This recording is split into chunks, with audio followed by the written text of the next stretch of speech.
Hi hello welcome to Monal Raj world. అందరూ ఎలా ఉన్నారు? నేను మీ శిరీషని. ఏంటి అంగన్వాడి పిండి చూపిస్తున్నా అనుకుంటున్నారా? లడ్డూలు చేస్తున్నానండి. దీంతో ఎప్పుడు ఇలా పిండి ఫ్రై చేసి పెడితే తింటుంది మా పాప, కానీ లడ్డూలు కూడా చూడదామని ఫస్ట్ టైం లడ్డూలు చేస్తున్నాను.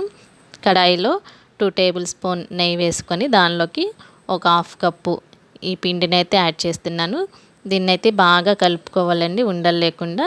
చూసారు కదా, ఉండలు కడుతుంది. ఇలా ఉండలు లేకుండా చక్కగా స్మూత్గా కలుపుతూ ఉండాలి, అడుగంటకుండా. దీనిలోకి అయితే నేను పచ్చి కొబ్బరి, బెల్లం, పాలు యాడ్ చేస్తున్నానండి. పచ్చి కొబ్బరి అయితే తురిమి పెట్టుకున్నాను. దీనిలోకి ఆల్రెడీ షుగర్ ఉంటుందండి, అందుకే నేను ఓ పావు కప్పు బెల్లాన్ని అయితే యాడ్ చేస్తున్నాను. అలాగే ఈ పిండి కూడా చాలా మంచిది అంటున్నారు, అందుకే వేస్ట్ చేయడం ఎందుకని లడ్డూలు అయితే చేస్తున్నాను. ఇప్పుడైతే పచ్చి కొబ్బరి అయితే యాడ్ చేసేసుకొని ఇది కూడా బాగా ఫ్రై అయ్యేంత వరకు కలుపుతూ ఉండాలి. ఇంకా మన ఛానల్ని ఎవరైతే ఫస్ట్ టైం చూస్తున్నారో ప్లీజ్ సబ్స్క్రైబ్ చేయండి ఫ్రెండ్స్. అందరూ కామెంట్ చేస్తున్నారు, థ్యాంక్ యూ సో మచ్ అందరికీ. ఇలాగే మీ సపోర్ట్ ఎప్పుడూ ఉండాలండి నాకు. చూసారు కదా, అది కూడా కొబ్బరి కూడా ఫ్రై అయిపోయింది కాబట్టి బెల్లం కూడా యాడ్ చేసేసుకొని ఇది కరిగేంత వరకు చక్కగా తిప్పుతూ ఉందాము. బెల్లం కరిగిపోయిన తర్వాత ఒక హాఫ్ కప్పు పాలైతే యాడ్ చేద్దాము. నేను అంగన్వాడీ పాలేనండి యూజ్ చేసేది, అవి కూడా ఇస్తారు కాబట్టి మా బాబుకి వస్తాయి. మా బాబు 10 మంత్స్ బాబు కదా, ఆ బాబుకి వస్తాయి. అందుకని అంగన్వాడీ పాలుంటే కాచి చల్లార్చి పెట్టాను. చాలా బాగుంటాయి. వీటిలోకి అయితే సేమియాకైతే పాయసం, సేమియా ఇలా మనం టీ కాఫీ బాగోపోయినా వీటిలోకి ఇలా యూస్ చేసుకోవచ్చు. హాఫ్ కప్పు పాలైతే యాడ్ చేసేసాను.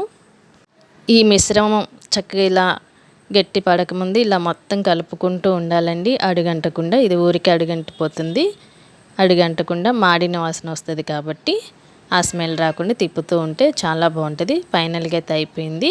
దీనిలోకి మనం డ్రై ఫ్రూట్స్ కూడా యాడ్ చేసుకోవచ్చు, నేనైతే వేయలేదు. యాలకుల పొడిని వేసుకొని ఫైనల్గా అయితే అయిపోయింది. స్టవ్ ఆఫ్ చేసుకొని మన చేతికి నెయ్యి అప్లై చేసుకొని కొంచెం వేడిగా ఉండగానే లడ్డూలాగా చుట్టుకుంటే చాలా బాగుంటాయి. ఎందుకంటే వేడి ఆరిపోతే ఈ పిండి కదండి పొడి బారిపోతుంది. ఫైనల్గా అయితే అయిపోయింది. చూసారు కదా, ఇలా లడ్డూలాగా చుట్టుకొని పక్కన పెట్టుకుందాం. నేనైతే కొంచెం కొబ్బరి మిగిలింది, ఆ కొబ్బరిని అయితే పైన గార్నిష్ లాగా వేస్తున్నాను. అలాగే టేస్ట్ ఎలా ఉందో కూడా చేసి చెప్తాను మీకు. చాలా అంటే చాలా బాగున్నాయి కదా, చూసారు కదా ఎంత స్మూత్గా ఉన్నాయో. ఇప్పుడైతే టేస్ట్ చేసి చెప్తాను ఎలా వచ్చిందో. ఇలా నోట్లో వేసుకున్నానో లేదో అలా కరిగిపోయినాయండి, ఎందుకంటే నెయ్యి బెల్లం వేసాను కదా. చాలా బాగున్నాయి. థ్యాంక్ యూ అందరికీ.